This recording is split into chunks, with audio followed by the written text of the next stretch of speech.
तो आज हम स्टार्ट करते हैं 9th क्लास का चैप्टर फर्स्ट, जिसका नाम है मैटर इन आवर सराउंडिंग, हमारे आसपास के पदार्थ।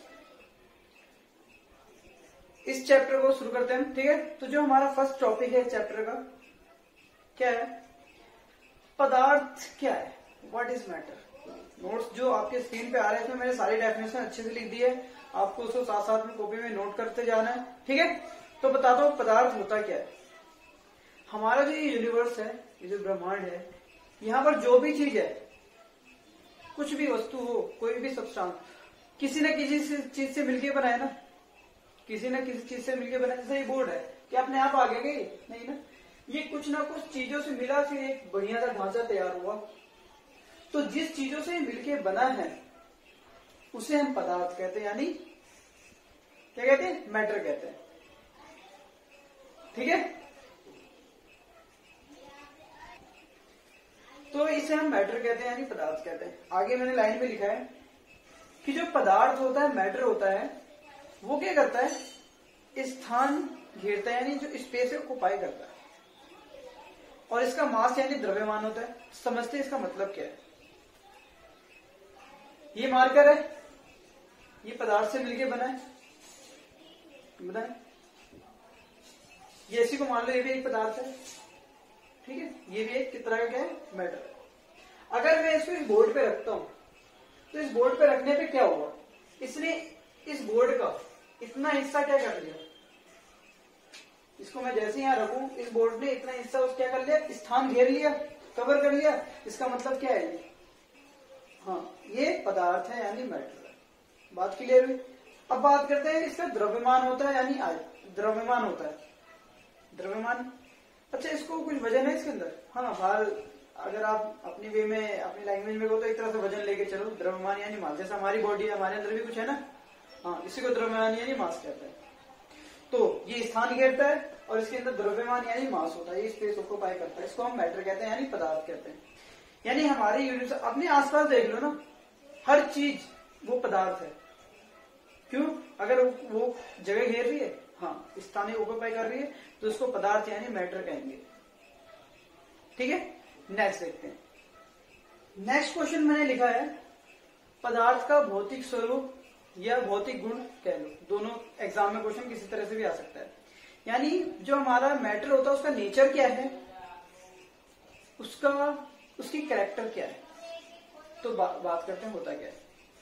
जो पदार्थ होता है, जो हमारा मैटर होता है, वो किसी न किसी चीज से मिलके बना होता है। जैसे ये मार्कर है, किसके अंदर छोटे छोटे कुछ ना कुछ मिलके बने होंगे ना, बना होगा, उसको हम पार्टिकल कहते हैं, यानी कण कहते हैं हिंदी में। वो जब मिलते हैं तो कुछ बनता है। जैसे ये बोर्ड, इस बोर्ड को बनने में छोटे छोटे बहुत सारी चीज इकट्ठा हुआ होगा, इतना बड़ा ढांचा तैयार हुआ। तो ये छोटे छोटे चीज होते हैं ना, छोटे छोटे, उनको पार्टिकल्स कहते हैं, यानी कण कहते हैं हिंदी में, पार्टिकल्स कहते हैं इंग्लिश में। पहला पॉइंट मैंने ये बताया। सेकंड पॉइंट मैंने बताया, ये बहुत ज्यादा छोटे होते हैं, वेरी स्मॉल। हम इनको आंखों से भी देख सकते हैं, इतने छोटे। जैसे ये मार्कर बना, अगर मैं इसको टुकड़े करते जाऊं, इतने टुकड़े करो, इतने टुकड़े करो इसको, कि अंत में इतना छोटा सा पार्टिकल अलग हो जाएगा। होगा, करके देखना, किसी सब्सटेंस को उठाना और उसको तोड़ते जाना, क्या छोटे छोटे टुकड़े में टूटेगा, ठीक है। और वो जो छोटा सा टुकड़ा होगा उसको भी तोड़ोगे तो और भी टूटेगा। तो वो छोटे छोटे जो टुकड़े होते हैं, कण कहलाते हैं, पार्टिकल कहलाते हैं।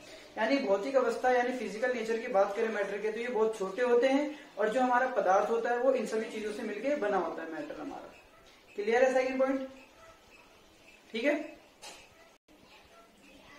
नेक्स्ट है हमारा, पदार्थ के कणों के अभिलक्षण गुण कह लो या विशेषता कह लो, characteristic of particle of a matter. क्या गुण होते हैं इनके, ध्यान से सुनो। पहला पॉइंट है, जो पार्टिकल्स होते हैं किसी भी मैटर के, उनके बीच में स्पेस होता है। यानी जो पदार्थ होता है, उस जो कणों से मिलके बने होते हैं, उन कणों के बीच में रिक्त स्थान होता है। कैसे होता है, ये बोर्ड एक पदार्थ है। अब आप बोलोगे भी, आपने तो कहा अभी कि रिक्त स्थान होता है कणों के बीच में। यहां तो मैं उंगली कर रहा हूं, ये लोग कुछ हो ही नहीं रहा, कहा ना मैंने रिक्त स्थान होता है, तो यहाँ तो मैं उंगली कर रहा हूं, यहाँ तो जा ही नहीं रहा, रात तो जा गया नहीं। हाँ, सभी चीजों में नहीं होता स्पेस, लेकिन कुछ चीजों में होता है। ऐसे हमारे नेचर है। यहां मैं बताऊंगा इस बोर्ड के अंदर ऐसा कौन सा नेचर है। चलो मैं सबसे पहले आपको बता देता हूं कितने तरह के नेचर होते हैं। इनके बीच में रिक्त स्थान होता है, ठीक है, स्पेस होता है इनके बिटवीन पार्टिकल्स, और ये गतिशील होते हैं। ये हमेशा कंटिन्यूअसली क्या करते हैं, मूवमेंट करते हैं, गति करते रहते हैं। दूसरा पॉइंट। तीसरा पॉइंट, इनके बीच में आकर्षण बल जो होता है वो बहुत ज्यादा होता है। ये एक दूसरे को आकर्षित करते हैं। क्या करते हैं, एक दूसरे को आकर्षित। जो कण होते हैं ना, ये जो कण है ये एक दूसरे को, जैसे दो कण है, ये इसको खींच रहा है और ये इसको खींच रहा है, आकर्षित करते हैं। तीसरा पॉइंट, ये एक दूसरे को अट्रैक्ट करते हैं आपस में, ठीक है। यानी मैंने आपको तीन चीजें बताई। ये हमारे पास कण है, इनके पास मैंने तीन चीजें बताई आपको। क्या क्या बताई, इनके बीच में ये स्पेस है, पहला चीज ये मैंने बताई, ठीक है। पहला पॉइंट मैंने बता दिया आपको, इनके बीच में क्या होता है, रिक्त स्थान होता है। दूसरा मैंने बताया ये जो पार्टिकल्स हैं ये हमें क्या करते रहते हैं, गतिशील होते हैं। तीसरा पॉइंट मैंने आपको क्या बताया, ये जो कण है ये एक दूसरे को एक क्या करते हैं, खींचते हैं। ये तीन नेचर मैंने आपको बताया, कण का, पार्टिकल्स का कैरेक्टर बताई मैंने आपको। ये वेरी इंपॉर्टेंट क्वेश्चन है, आपके एग्जाम में एसटीज आएगा। जैसे मैंने नोट्स में क्वेश्चन लिख रखा है, आपको एसटीज याद करना है, समझा मैं याद देता हूं, ठीक है। देखिए, तो इन तीनों नेचर के बाद स्पेस होता है, रिक्त स्थान होता है, गति करते हैं, और ये हम इन तीनों का थोड़ा सा एग्जाम्पल लेते हैं ताकि आपको समझ में आ जाए। स्पेस लेने का मतलब आपके दिमाग में एक चीज आना चाहिए, वाटर, पानी। पानी बह रहा है, उसमें उंगल करना, क्या होगा, आर पार हो जाएगा। हाँ, क्यों, क्योंकि जो पानी जो बना है, वाटर जो बना है, उनके बीच में जो पार्टिकल्स है उनके बीच में क्या है, रिक्त स्थान है। समझ में आया, ये पॉइंट था। सेकंड पॉइंट, गति अवस्था में होते हैं, बहते हैं। इसके लिए भी आप वाटर ले सकते हो, पानी का एग्जांपल। अगर मैं वाटर को यहां पर छोड़ दूं जमीन के ऊपर भी, तो क्या वहीं पे रहेगा, क्या करेगा, चलेगा इधर से उधर। क्यों, क्योंकि उसके जो कण है वो गति में होते हैं। आपने हवा में देखा होगा, जो पार्टिकल्स होते हैं छोटे छोटे, कभी सनलाइट आती है, सूर्य प्रकाश आता है, तो छोटे छोटे कण दिखाई देते हैं घूमते हुए, नाचते हुए इधर उधर, साइकिल प्रॉपर्टी दिखाते हैं वो। अब बात करते हैं, ये एक दूसरे को आकर्षित भी करते हैं। अभी एक दूसरे को आकर्षित कैसे करते हैं, वो उसका एग्जाम्पल ये बोर्ड है। यहां हम उंगल कर रहे हैं ना, तो ये प्रॉपर्टी दिखा रहा है ना, यहाँ पर जो कण है इस बोर्ड के अंदर, जो छोटे छोटे कण है, वो एक दूसरे को क्या कर रहे हैं, आकर्षित कर रहे हैं, खींच रहे हैं। जिस वजह से ये इसको खींच रहे हैं, इसको खींच रहे हैं, खींचने की वजह से क्या हो गया, ये इसको खींच रहा है और वो उसको खींच रहे, खींचने की वजह से इनके बीच में क्या हो गया, इनके बीच में जो स्पेस था, रिक्त स्थान था, वो खत्म हो गया। अब जब खत्म हो गया तो यहाँ जब मैं करूंगा ये मार्कर, तो क्या जाएगा, हाँ जी नहीं जाएगा। क्यों, क्योंकि आकर्षण बल यानी अट्रैक्शन यहाँ पर ज्यादा है, एक दूसरे को आकर्षित करते हैं। तो आई होप आपको समझ में आ गया होगा कि जो कण होते हैं, पार्टिकल, वो ये तीन तरह के हमारे नेचर दिखाते हैं। आपको एसटीज एग्जाम में लिखना है। और चीजें सुनिए, अब आप बोलेंगे इसके अंदर हम कर रहे हैं तो स्पेस, अब बात आती है कि आपने तो कहा इसके अंदर रिक्त स्थान होता है, तो भाई यहाँ पर रिक्त स्थान क्यों नहीं है, क्योंकि यहाँ पर ये चीज ज्यादा है, ये चीज कम है और ये चीज कम है। वहीं अगर मैं पानी की बात करूं, वाटर की बात करूं, तो उस केस में क्या होता है, उस केस में आपका होता है कि ये चीज कम हो जाता है, आकर्षण बल क्या हो जाता है, कम हो जाता है, और ये स्पेस ज्यादा हो जाता है उनके बीच में। जैसे हवा, एयर, यहां पर भी क्या है, ये चीज कम है, ये चीज कम है, ये ज्यादा है। तो कहीं पे कोई चीज ज्यादा है, कहीं पे कोई चीज ज्यादा है अमाउंट में। इस वजह से क्या होता है, हमारे यहाँ पर जो सब पदार्थ है वो अलग अलग तरह के, ठीक है। नेक्स्ट देखते हैं। नेक्स्ट है how many state of matter, पदार्थ किन किन अवस्थाओं में पाए जाते हैं। तो अब देख लो, अपने आसपास देख लो, किस किस अवस्था में, स्टेट में है। तो आप देखोगे कुछ तो बिल्कुल कड़क टाइप के हैं, कुछ तो बिल्कुल नरम टाइप के हैं, कुछ तो गर्म टाइप के हैं, है कि नहीं। यानी कहने का मतलब क्या है, कुछ तो बिल्कुल ठोस अवस्था में है यानी सॉलिड स्टेट में है, कुछ लिक्विड यानी द्रव अवस्था में। जूस पी लो, फ्रिज खोलो, देखो उसके अंदर आपको सिर्फ द्रव यानी लिक्विड ही मिलेगा। फ्रिज को देख लो, वो आपको सॉलिड यानी ठोस अवस्था में पाया जाएगा आपका। गैस, हाँ गैसीय अवस्था में भी है बहुत सारी चीजें। सिलेंडर के अंदर चेक कर लो जाके आप, क्या है उसके अंदर, गैस है। तो हमारे आसपास अगर देखा जाए तो जो पदार्थ हैं, जो हमारा मैटर है, वो कितने स्टेट में है? 3 स्टेट। इससे ज्यादा स्टेट है तो बता दो मेरे को, नहीं है ना? हाँ, तो 3 स्टेट में पाए जाते हैं, ठोस, द्रव और gas. Solid, liquid and gas, 3 state में होते हैं हमारे क्या, पदार्थ। अब किसको सॉलिड कहेंगे, किसको लिक्विड कहेंगे, किसको गैस कहेंगे? कौन सा ठोस है, कौन सा द्रव है, कौन सा गैस है? देखो, जिसके अंदर ये चीज ज्यादा है वो गैस है, जिसके अंदर ये चीज ज्यादा है वो लिक्विड है, द्रव है, और जिसके अंदर ये चीज ज्यादा है, आकर्षण बल ज्यादा है, वो ठोस है यानी सॉलिड है। तो आई होप आपको समझ में आ गया हो कि हमारे इन्वायरमेंट में, वातावरण में जो पदार्थ है कितने अवस्था में पाए जाते हैं? 3 अवस्था में, ठोस, द्रव और gas. Solid, liquid and gas, ये 3 तरह के स्टेट होते हैं। नेक्स्ट देखते हैं। तो हम इसको और अच्छे से समझते हैं, ठोस, द्रव, गैस, सॉलिड, लिक्विड और गैस स्टेट को। बाकी मैंने नोट्स में आपके लिख दिए, इनको मैं समझा देता हूँ, एक्सप्लेन कर देता हूँ। ठोस यानी सॉलिड, द्रव यानी लिक्विड और गैस यानी गैसियस स्टेट। इन 3 स्टेट्स के बारे में हम देखते हैं। सबसे पहले देखा, अगर शेप की बात करें, इनका जो शेप है, आकार जो है, अगर आपका ठोस ये मार्कर है, आपको कहीं दूसरी जगह ले जाओगे तो क्या इसका आकार बदल जाएगा? नहीं, हाँ नहीं बदलेगा ना। यानी जो ठोस होते हैं, सॉलिड होते हैं, उनका आकार निश्चित होता है, फिक्स होता है शेप, ठीक। द्रव यानी लिक्विड की बात करते हैं, पानी ले लो, वाटर द्रव है, लिक्विड है। उसको मैंने गिलास में डाला तो किस शेप का बन गया? लंबा सा गिलास का बन गया। अगर जमीन पे छोड़ दिया तो वो गोल फैल गया। क्या शेप उसका सेम रहता है? हाँ, शेप क्या होता है, आकार निश्चित नहीं रहता, फिक्स नहीं रहता, बदलता रहता है। गैस, इसका भी सेम नहीं रहता। गुब्बारे में है तो गुब्बारे जैसा बन जाएगा, सिलेंडर में डालो तो सिलेंडर जैसा बन जाएगा। जहां गैस को रखोगे वो उसका आकार, उसका शेप ले लेता है। क्या इन दोनों का आकार निश्चित है, फिक्स है, शेप नहीं है ना? लेकिन इसका निश्चित होता है, शेप फिक्स होता है। सेकंड बात करूं मैं अगर वॉल्यूम यानी आयतन की, तो आयतन भी क्या होता है, इसका फिक्स होगा। क्यों होगा फिक्स? क्यों? क्योंकि ये जिस जगह पे रखा जाता है, जैसे ये मार्कर है, इसका जो आयतन निकालोगे आप, सिखाऊंगा मैं मैथ्स में, वॉल्यूम निकालते हैं कैसे फाइंड करते हैं, तो ये बिल्कुल फिक्स होगा आपका। इसको अगर कुछ और कन्वर्ट कर दूंगा ना तो भी आपका आयतन क्या होगा, फिक्स, नहीं बदलता। इसका भी जो आयतन होता है वो निश्चित होता है, फिक्स होता है, लेकिन इसका निश्चित नहीं होता। सेकंड है हमारा संपीड्यता यानी कंप्रेसिबिलिटी। कंप्रेस करना। क्या आप ठोस को दबा सकते हो? इसको दबा के दिखा दो मुझे। तो इसका संपीड्यता यानी कंप्रेस बहुत कम होता है, नगण्य होता है, बिल्कुल कम होता है। हाँ, लिक्विड, पानी को आप दबा सकते हो, गुब्बारे में पानी भर लेना, उसको दबाना, क्या दबेगा? हाँ, क्यों?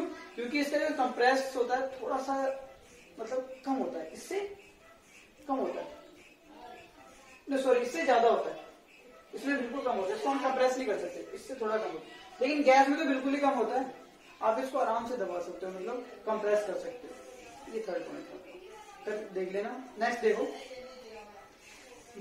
सीमाएं यानी बाउंड्रीज की बात करते हैं। देखो, अगर मैं सॉलिड की बात करूं तो अगर मान लो ये मार्कर है, इसकी बाउंड्रीज दिख रही है आपको, बिल्कुल फिक्स है, बाउंड्री चेंज नहीं होती। लेकिन मैं लिक्विड और गैस की बात करूं तो इनकी बाउंड्री फिक्स नहीं होती। फिक्स होती है क्योंकि इसको जहां रखते हैं वो ऐसा बन जाता है। पानी को गिलास में रखा तो अब ये गिलास जैसा बाउंड्री ले लिया इसने, नीचे रख दिया तो नीचे जैसा बाउंड्री ले लिया, यानी सीमाएं इसकी वैसी हो जाएंगी। गैस है तो अलग ही टाइप का उसकी अगर देखोगे तो स्ट्रक्चर ही नहीं बना पाओगे। तो इस तरीके से क्या होती है, सीमाएं होती है, बाउंड्रीज होती है। तीनों को मैंने अलग अलग तरीके से बता दिया, तो आई होप आपको समझ में आ गया होगा ठोस, द्रव और गैस के अंदर क्या डिफरेंस होता है, सॉलिड, लिक्विड एंड गैस के अंदर क्या अंतर होता है। इसको भी आपको याद करना है, एग्जाम में ये पॉइंट्स आपको पूछे जाएंगे। नेक्स्ट है हमारा, can matter change it's state? क्या पदार्थ अपनी अवस्थाओं को बदल सकते हैं?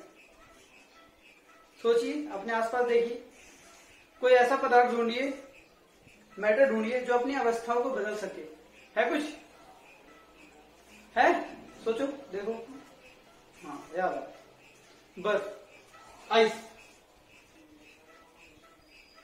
ये एक पदार्थ है, मैटर है, हाँ है पदार्थ, लेकिन ये ठोस अवस्था में, किस अवस्था में, सॉलिड स्टेट में, ठोस अवस्था में। देखते हैं क्या ये अपनी जो अवस्था है बदल सकता है, स्टेट बदल सकता है? जी हाँ, देखो कैसे बदलेगा।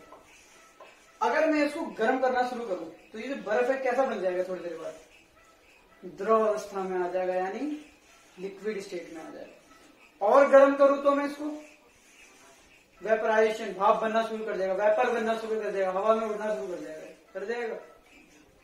मतलब क्या होगा, ये जो बर्फ है ये तीन अवस्थाओं में, जो आइस है हमारे पास, ये तीन स्टेट में, ठोस में बर्फ के रूप में, द्रव में यानी पानी के रूप में, और गैस यानी भाप के रूप में।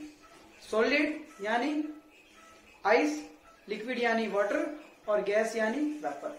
इन तीनों अवस्थाओं में है हमारे, तीनों स्टेट में। हाँ, तो आप आंसर दोगे yes, matter can change state. Yes, पदार्थ अपनी अवस्थाओं को बदल सकते हैं। ठीक है, एग्जाम्पल दे दिया मैंने। नेक्स्ट देखते हैं। नेक्स्ट आपका वेरी इंपॉर्टेंट डेफिनेशन है, गलनांक किसे कहते हैं? What is melting point? देखो क्या होता है, अगर आपको मैं बताऊं, आपने कुछ कभी जलाया हो, गर्म किया हो, तो आपने देखा होगा कोई चीज तो बड़ी जल्दी गर्म हो जाती है, जल्दी से पिघल भी जाती है, लेकिन किसी चीज में टाइम लगता है। अगर मैं बोलूं आपको प्लास्टिक लो और उसको जाके गैस पे गर्म करो, क्या, या कैंडल से गर्म करो, क्या होगा? गर्म हो गया। अब मैं बोलूंगा आयरन लो, लोहे को गर्म करो, करना मत ऐसा, बता रहा हूं मैं। कौन सबसे पहले पिघलेगा, प्लास्टिक या लोहा? आयरन या प्लास्टिक? आप देखेंगे सबसे पहले प्लास्टिक पिघल गया, लोहे को गर्म होने में टाइम लगा। लॉजिक क्या है यहाँ पर? यहाँ पर लॉजिक ये कि जो प्लास्टिक है उसका गलनांक यानी मेल्टिंग पॉइंट कम है, आयरन यानी लोहा उसका गलनांक ज्यादा है। अब मैं गलनांक यानी मेल्टिंग पॉइंट समझाता हूं होता क्या है। हमने देखा ये जल्दी पिघल गया, वो देर में पिघला, यानी इसका कुछ गलनांक है। डेफिनेशन क्या कहती है? जिस तापमान पर ठोस पिघलकर द्रव में बदल जाता है, ये हमारा गलनांक कहता है। At a temperature in which solid can change or convert in a liquid form is known as melting. कह सकते हो आप कि जो हमारा सॉलिड है उसको किसी न किसी टेम्परेचर पे वो किस में कन्वर्ट हो जाएगा? लिक्विड में कन्वर्ट होगा। कुछ ना कुछ तो तापमान होगा ना जिसपे ये पिघलना शुरू करेगा। वो तापमान एग्जैक्ट पॉइंट हमारा क्या कहलाएगा? गलनांक यानी मेल्टिंग पॉइंट कहलाएगा। और अच्छे समझते हैं, आपके पास ये आइस है, क्या आइस को आप गैस पे रखा और वो पानी बन गया? ऐसा हो सकता है? नहीं। आपने आइस को अगर गैस पे रखा तो सबसे पहले धीरे धीरे आपका जो जिसपे भी आपने रखा वो गर्म होगा, उसके बाद ये पिघलेगा। क्यों? क्योंकि जब तक इसको 0 डिग्री सेल्सियस नहीं मिलेगा, इसका गलनांक है यानी मेल्टिंग पॉइंट है 0 डिग्री सेल्सियस। कहने का मतलब क्या है? जैसी तापमान 0 डिग्री सेल्सियस होगा या 1 डिग्री सेल्सियस होगा या 2 डिग्री सेल्सियस होगा, ये किस में बदल जाएगा? पानी में बदल जाएगा, द्रव यानी लिक्विड में बदल जाएगा। होता है ऐसा। लेकिन जब तक इसको इतना डिग्री नहीं मिलेगा, यानी आपने अगर मान लो टेम्परेचर दे रखा है, अभी आपका जो टेम्परेचर है वो -1 डिग्री है, आप इसको -1 डिग्री पे अगर गर्म कर रहे हो तो ये जो चीज है वो कभी भी मेल्ट नहीं होगी, नहीं पिघलेगी। वो कब पिघलेगी? जब आपका तापमान कितना होगा बर्फ को? हो गया 0 डिग्री। हर किसी का जैसे बर्फ का 0 डिग्री होता है, इसका थोड़ा और ज्यादा होगा, किसी चीज का और ज्यादा होगा, आयरन का और भी ज्यादा है। तो वो जो टेम्परेचर है ना, ये हमारा गलनांक कहलाएगा। किसका? बर्फ का, आयरन का। यानी अब मैं शॉर्टकट वे में बताऊं इसको, तो जिस तापमान पर कोई चीज द्रव में बदल जाता है, जैसे ये बर्फ कितने तापमान पे द्रव में बदल रहा है? 0 डिग्री में। तो जिस तापमान पे ठोस द्रव में बदल जाता है, जिस टेम्परेचर पे जो सॉलिड है वो लिक्विड में कन्वर्ट हो जाता है, उस टेम्परेचर को गलनांक कहते हैं। क्या कहते हैं? Melting point. आई होप आपको समझ में आ गया होगा गलनांक होता क्या है। नहीं आया तो बैक जाइए वीडियो को, फिर से चीजों को देखिए, आपको समझ में आ जाएगा। जैसे अब ये मार्कर है, अगर मैं इसको 0 डिग्री पे अगर गर्म करूंगा तो बताइए क्या ये पिघलना शुरू करेगा? तो आपका आंसर होगा नहीं। क्यों? क्योंकि ये बर्फ थोड़ना है जो 0 डिग्री पे पिघलेगा, ये प्लास्टिक है। इसको थोड़ा सा और हमें टाइम, या तो हो सकता है इसका 2 डिग्री पे पिघलना शुरू करता हो। मान लो ये 2 डिग्री हमने दिया और ये प्लास्टिक पिघलना शुरू कर रहा है, ये किसमें बदल रहा है? लिक्विड में बदल रहा है। तो गलनांक क्या होगा इसका?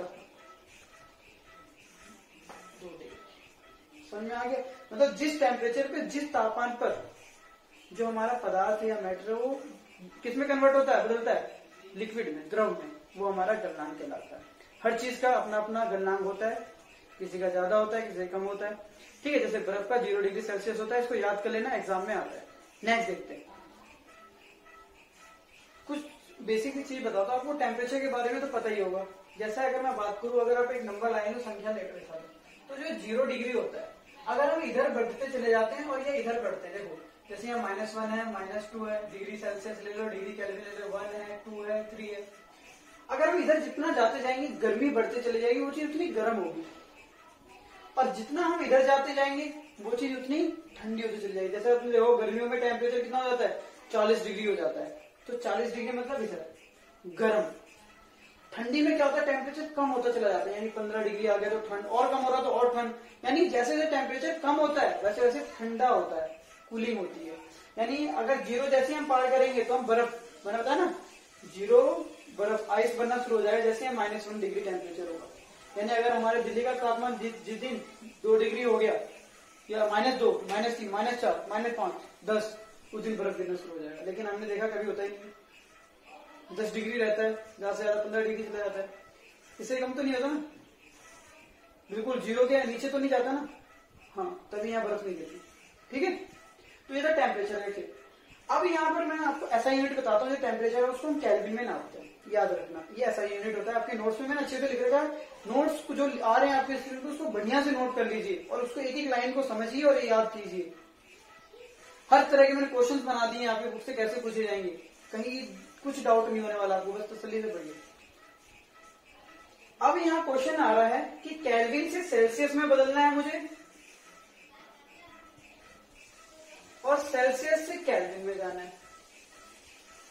केल्विन से सेल्सियस में, सेल्सियस से केल्विन में जाना, तो क्या करेंगे? मैंने लिख दिया आपके नोट्स में। क्या करते हैं देखो, अगर आपको टेम्परेचर दे रखा है केल्विन में और कह रहा है डिग्री सेल्सियस में बदलो, तो क्या करोगे आप? 273 माइनस घटा दोगे।